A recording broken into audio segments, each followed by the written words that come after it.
Oh, my eye! Polyphemus! Polyphemus, you alright in there, brother? No, I'm not alright. I'm not alright. What happened? What happened? Open up, brother. I can't see the door. What was going on? Nobody tricked me. Nobody stabbed my eye out. Nobody. Nobody's ruined me. And the other Cyclops is looking at each other like, well, Polyphemus, he's going through his emo again. Nobody's ruined us either, okay? Like, you have no chill. You have no chill. I mean, everybody wakes up with a hangover every now and then. We're so sorry that, you didn't get the kind of cheese you wanted last night from your goats. But, like, literally, like, you have got to stop with all the crying and screaming. You scare the bejesus out of us, right? And clearly Polyphemus is like, he can't even see the boulder to move out of the entrance of his cave. He can't even find it. He's like feeling around, screaming and crying and tripping over stuff because nobody has tricked him. Now, let's back up.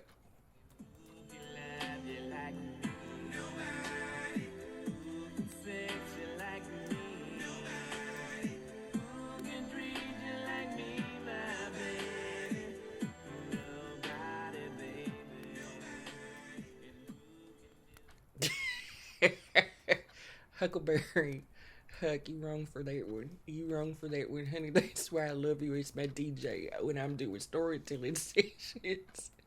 You gonna cut this part out, right? You wrong for that. You wrong for that. All right, where we leave off? That's right. Polyphemus has just lost an eye. His only eye, right? Okay. Alright, let me pick it up right there. This is gonna be fun. Alright, you recording, baby? Alright, cool. On the one hand, I feel like it's safe to say that as many of the characters question Odysseus at some point in the Odyssey, brother, are you cursed or something? Or you must be cursed. Get away from me. There's that. And then there are parts of the Odyssey where it's like, I think he was cursed with, like, a bum crew. You know? There's, like, the fella who, they're, like, inside of Ithaca. There's the fella who's like, man, I want to know how many presents that Captain Odysseus, King Odysseus, got from all these people we done visited on all these islands. Let's go check it out. And popped open, a canister full of wind. They blew them away from Ithaca back to King Aeolus' island. And he was like, no, y'all clearly cursed. I'm not helping you out again. Like, those kind of dum-dums on his crew. Or the guys who just showed up at the land of the Lotus Eaters, like, you know what? Let's just get high for the rest of our lives. And, like, let's, like, not ever go home. What is home? I don't know what home is. And, Odysseus is like chasing after his men. They get very distracted. And even Tiresias, the soul of one of the most well-known prophets in all of Greece, is like, look, if your men mess this up, they ain't coming home alive. Okay, they ain't coming home alive. If they mess this next part up, they ain't coming back. Make sure you can tell them I said this. Put it on me. Tiresias said from the underworld, if y'all mess this next leg of our journey up, none of y'all coming back. Okay? Like, he was constantly sort of like micromanaging his crew. I mean, they're running around getting turned into pigs. They getting eaten by Cyclops. Well, one Cyclops.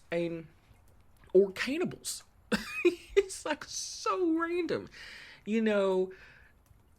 Odysseus' men was mad expendable in the Odyssey. So that's why sometimes I'm like, okay, was he cursed or was the men who was with him cursed? And he was like trying to survive all of them. Let's put a pin in that. because they get to the island after the Land of the Lotus Eaters incident. This is a very important book in the Odyssey. One, because we find out why Poseidon hates Odysseus so much. Okay, because that's been a mystery up until now. He hates Odysseus. I mean, he inflicts so much trauma upon Odysseus throughout the Odyssey. This is basically the crux of the reason why. And we also get this very interesting concept that the ancient Greeks called hospitality. Like, hospitality in terms of stewardship was a thing. And I think in the modern day, particularly up in clay people country, we forget that hospitality, making somebody feel welcome, and you ain't making them feel worse for, say, being down on their luck or something when they staying with you. Hospitality was a really, really big deal to the ancient Greeks. Everybody tried to be as hospitable as possible. They was all trying to be good Samaritans. And if they wasn't, you got dock cool points, or they could invoke some god or another to come and get you, or whatever. But hospitality, extending hospitality to somebody, was like the first step of neighborliness, the first step of stewardship. You gonna give somebody a place to stay if they come by your house. You're going to give them something to eat. You're going to want to hear their story, find out their name, find out all about them, because there's a lot of islands and everything, right? So, hospitality was a way for people to solidify pair bonds with one another and just actually get news of what's going on around the islands and everything. And obviously, by this point, it'd been a long time since the Trojan War. And all these captains and kings is able to go back home. Some go to the underworld. Some of the heroes going down to the underworld. But this is how they're also spreading information. This was like their newspaper was seafaring people coming through and saying, oh yeah, this happened to me and this happened. And they can like corroborate and compare notes and everything. So they sorted the trade-off. We get news of what's been happening, over yonder. And you get a place to stay for the night. You get some wine, you get some food in your belly, you get a place to stay.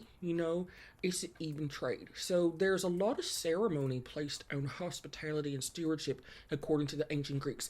I mean, there's whole things like rinsing one's hands and, being oiled up and taking a bath and getting clean and everything. It's like a really big deal.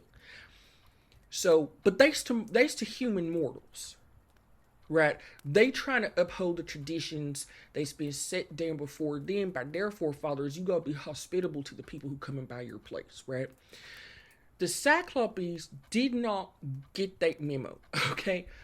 Because based on what version of the story you're hearing about the origins of the Cyclops, some people argue that there's sort of like two different breeds. Like some are kind of stupid and ogre-like, and some are very actually quite intelligent, and they work with Hephaestus. Zeus was right fond of them. They work with Hephaestus to make, Zeus's lightning bolt and help them overthrow the Titans and everything, and they was quite pleasant, So it sort of depends on which parentage you're looking at here, because apparently the one Cyclops in particular, at the very least, polyphemus, honey, there's Poseidon's boy. Okay. Not the brightest crane in the box. Okay. So basically what happens is Odysseus and them, they leave the land of the Lotus Eaters, where some of Odysseus' men is getting turned and they don't never want to go home. Odysseus flips out. He takes him by their ear and drags him all the way back to the boat. They set sail. Okay. So they come upon this island that appears to be sort of deserted, right? So the land is like good stock, right? But there are lots and lots and lots and lots of goats and sheep and cattle or whatnot. So many, in fact, that it's worth mentioning. Like there's a lot of these goats and sheep and cows and stuff hanging out here, right? And whoever's living here really isn't doing a good job tending to them, or they let this perfectly good fertile land go to. I mean, it's overrun. It's like an infestation. Okay, so they exploring and everything, They're looking around and they come across a cave. And they like, this is as good a place as any to bunk up for the night, you know? And Odysseus is like, it sort of looks occupied because they're like pails of milk and it looks like some of them's curdling for cheese and stuff. And it looks like there's some sort of organization up in here. It's like, Peens, I think somebody lives here. Okay, so at this point, they ain't really aware to what degree this island is occupied because, like, the goats and sheep and stuff is normal size, right? So Odysseus is like, well, we can't just, roll up to dude's house and not at the very least, I don't know, like let's make him a welcome home present or something. Okay, so this is in keeping with hospitality. Like we happened to come up here when he wasn't here, and so we just gonna make a little burnt offering in the back. Could you imagine coming home and like 10 dudes is in your hut and they got a goat on a spit in the living room, like, oh, hey, we was wondering he was coming back. Welcome home. What? Because that's exactly what happens. That's exactly what happens with Polyphemus, okay? So, Polyphemus comes back. We don't know his name is Polyphemus at this point, but he's driving in a herd of his sheep and goats or whatever, and he closes the cave behind him. He rolls an immense, and I mean enormous, boulder in front of the mouth of this cave. Like, remember, he's the size of a building, okay? So don't let the fact that he got one eye fool you. He's very immense. He is very strong. He is vast, and he got quite an appetite. And he's so strong. He basically just, that's his front door. I mean, I guess, it's kind of on him. He left it open. But, I mean, was he really supposed to expect that these, like, little figurine-sized people was going to stroll up to his cave that day? No. He just went out to work, so he brings his cattle and his goats home and everything, and he's looking to just, basically, it's like, another day at the office, he gonna milk them, put some milk in the pails to ferment, tuck in, have a bed to eat, go to sleep, okay? But what happens is he closes like he would on any other day. He rolls this enormous boulder that no human individual could move in front of the mouth of the cave. Boom! They trapped up in there. So Odysseus is sort of like, hello! We are travelers, and as you can see, we burn an offering to be your guests here because it's a hospitable thing to do. And the Cyclops is like, Jiggle, what? Like, he is not having this. He's like, who are you people? They're not expecting to see a gigantic Cyclops standing in the middle of that cave. Okay, tending to all them goats and sheep and stuff and basically making butter and cheese and whatever. Like, he's a Disney princess and he's not expecting to see a cadre of little stick people in the back of his cave they're looking like the size of roaches right about now, okay? So the Cyclops, after a while, is like, look, okay, I don't care about no hospitality. That's nice that you all made an offering to me, I guess, or whoever you invoking. That's great, but I don't care about no gods. I don't care about Zeus's rules about guests and hosts. Like, they just don't apply to me because I'm a Cyclops. So, the Cyclops, after a while, is like, where did y'all come from? And Odysseus is like, oh, we've been shipwrecked by Poseidon. And the Cyclops is like, huh. Because, obviously he knows who his own daddy is. And so, is that right? Oh, well, my daddy must not like you. He literally bends down and takes up two of the men, and eats them right there on the spot. Grind your bones to make my bread. Forget that. I just want all of it. Marrow, gristle, entrails, everything. He gobbles up two of the men on the spot. Oh, my God! Tassos! Look at his legs. It's sticking out of his mouth. Okay, so the rest of the crew is horrified. horrified. And the Cyclops is like, well, I mean, they was really good takeout. Didn't expect that delivery to come. And that good night, and goes to sleep. Okay, because what are they going to do to him? So Odysseus is like, oh, hell no. Oh, hell no. I didn't come all this way, okay, to have you just swallowing up my men. That is so rude. Okay, hospitality, my ass, that is so rude. So he takes his sword out, and he about to just run this Cyclops right through the liver while he's sleeping. But then he stops, and he's like, wait a minute, wait. Okay, Odysseus, okay, just chill. Who gonna move the rock in the front of the cave? Who gonna move the boulder? So he's having this conversation. Damn it.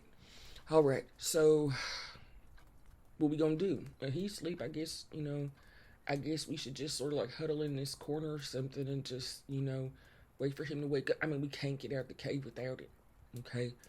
So they sleeping with one eye open, and they wait for the Cyclops to wake up. The Cyclops wakes up in the morning, and he's like, oh, that's right, I got leftovers. How? He eats more of Odysseus' crew. Oh, man, they really hit the spot. You all have really, I'm starting to understand this hospitality thing y'all talking about. Okay, well, goodbye, I'm off to work. So he gets up, he goes back to work, takes his little herds out, okay, his little goats and his sheep, and does a little milking and whatever he needs to do in the morning. He takes them out. He's eating like 5 of Odysseus' men at this point. So he leaves to go, do his shepherd thing. And Odysseus is like, bump that, okay? Heck this. So he says, here's what we're going to do. Y'all see that big old stake in the corner? It looks like, I don't know, like he like ripped up a tree or something. They're like, yeah. He's like, get that out. And so they maneuver this huge pole that's leaning up in the corner of the Cyclops cave, and they start whittling it all day. That's what they do all day, busy work all day. And they start sharpening the end, and they put it in the fire. So they basically make a really big shank or spear, of some sort. And they are perfecting it. This is teamwork, honey. We're getting out of chair. So when the Cyclops comes back, he's had a long day. And Odysseus is like, have you ever really had anybody offer you hospitality before? Do you even know what they's about? And the Cyclops is like, actually, I can't say that I have. And he's like, well, I noticed that, when you're done with a meal of my men, you tend to wash it down with some milk. Well, what if we had actually brought to whoever, who was going to be hosting us, we brought them some wine, and it's a pretty strong vintage. Some say it's blessed. I know you don't really mess with the gods, but some say it is blessed by the gods. It's really, really strong. I had to dilute it. I don't need no more than a thimbleful. It's good wine. We was going to give it to you before we started eating everybody. And the Cyclops is like, really? He's like, yeah, you want some? He's like, yeah, I'll wash my meal down tonight with some wine. So Odysseus gives him the wine. And the Cyclops is like, what's your name anyway? And he's like, nobody. And the Cyclops is like, nobody. And Odysseus is straight up like, yeah, my name's nobody. And the Cyclops is like, oh, this one really is good. I can't see what you mean about hospitality. And he just paces out. He kind of sticks up on himself, while he's sort of paced out. And while he's paced out and a sloppy drunk, Odysseus is like, get that thing in the fire. Get it. I want embers falling off of it. I want it lit up like Mount Olympus. Okay? Ready? 3, 2, 1. Think. Through his eyelid, through his eye socket, they put this beast, this Cyclops eye straight out, honey.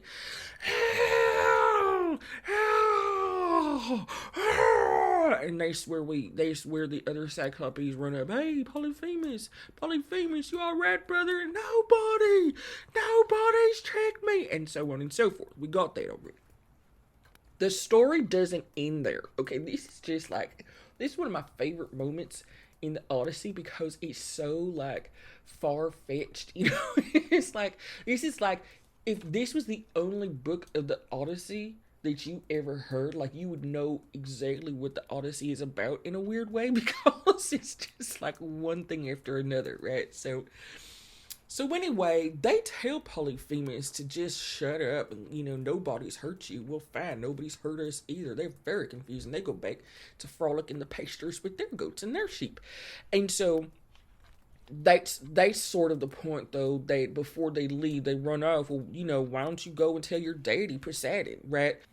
So Odysseus is like, yes, okay. Now, at the very least, he's blinded and he can't just be, grabbing us and eating us and stuff. The problem is, they're still in the cave, right? So Polyphemus, like, thunk, he's got to pull this, like, tree-sized splinter out of his eyeball and just, like, passes out and goes to sleep, right? So while he knocked out, Odysseus is like, okay, all right, squad up. All right, everybody, this is your captain and king, Odysseus speaking. Henry, come over here. Oh, I got the shapes, King Odysseus. I'm coming down off them loads. Like, yes, come on over here. We still need you for this part of it, or we never gonna get you out here. He's like scratching and itching. Okay, Henry, just sit down. Somebody sit down, Henry, please. Okay. Here's what we gonna do. While this fella, Polyphemus, I think he said his name was, while he's sleeping, because he seems pretty, like, routine about he got to take his flocks out and stuff. So maybe, at the very least, he's going to wake up and go tell the other Cyclops or the other monsters or whatever else is on this island, like, what happened to him. He's got to open the cave. He's got to roll that boulder away. So here what we going to do. I'm going to tap all of y'all underneath one of Polyphemus's rams. The biggest one, I'm going to tie myself under that ram. Okay, so they're like, okay, that's fine. So the next morning, Polyphemus, he's very good at animal husbandry, and he rolls the boulder away, and he lets his animals out. And now at this point, he's not a dum-dum. Like I said, he's not an Egypt, right? Completely. So he's reaching down, and he's feeling around like, I know they're still in there because I didn't eat all of them. And I can count, right? So all he does is he feels the tops of the fleece for men trying to escape. Like, they might be riding my rams or something. They don't know that they riding the rams on the underside. So he doesn't detect anything. So Odysseus has the biggest ram, and there's the last one out. Now, obviously, Odysseus doesn't count on the fact he almost gets caught, right? He doesn't count on the fact that how well Polyphemus actually knows his flocks.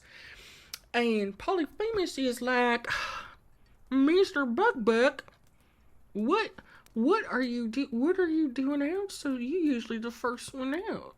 Oh, Mr. Buck, my king ram, you must be sympathizing with me. He's picking him up and rocking Mr. Buck. Mr. Buck, I know you must feel sorry for me because what happened to me, I had all kinds of stuff coming out of my eyeball last night.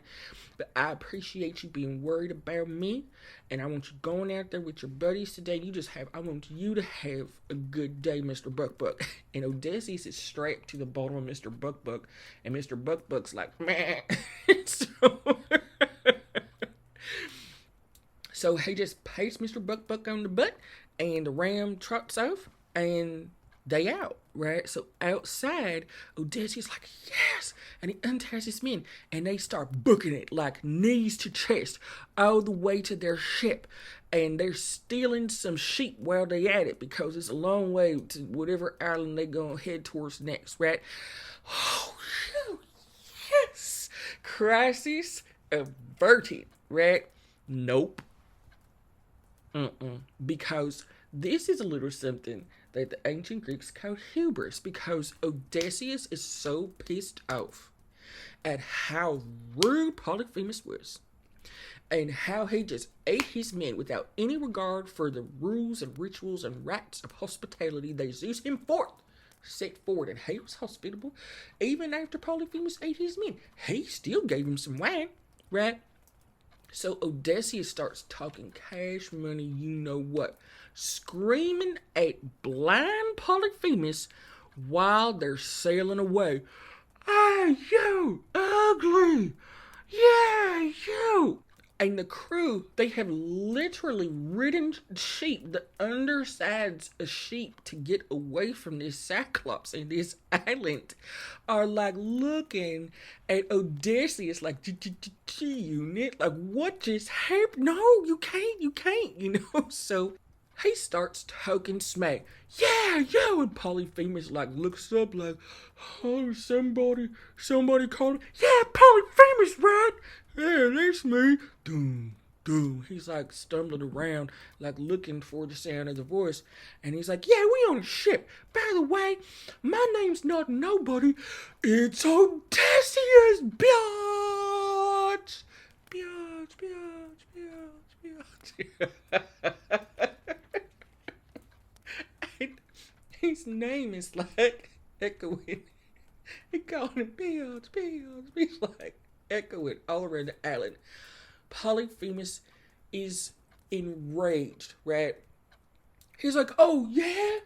Okay, well I ain't deaf. And he like leans down and gets a big boulder and just like heaves it as hard as he can. As close to the ship as possible. And they're like, oh my gosh, there's a mighty, mighty wave, right? So Polyphemus at that point is like beside himself because Odysseus, they're like rowing away, but he's still yelling smack. And Polyphemus is yelling smack back like, yeah, well, I had a prophecy that somebody named Odysseus was gonna come and poke my eye out. Had I known that you were the guy and you were so puny and small and mischievous and evil and tiny and not cool at all, I would have definitely extended more hospitality to you, because then I would have considered you an opponent. So at that point, Polyphemus starts, he starts looking for another boulder. Polyphemus is like, no, I'm gonna need backup. Daddy!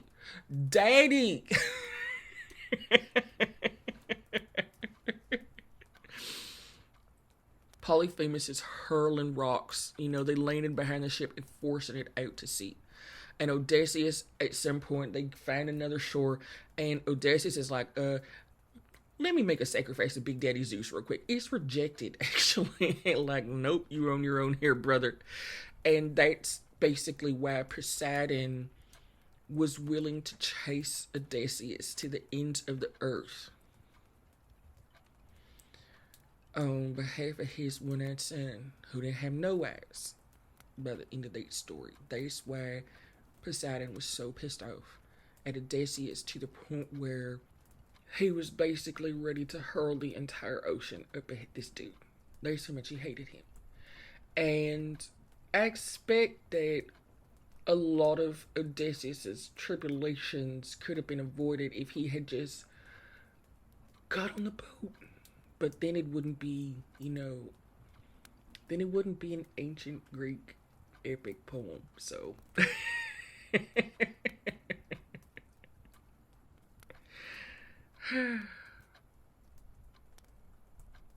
yeah, that's good. I feel good about that one, honey. I feel good about that one. I don't know. Tackling O24.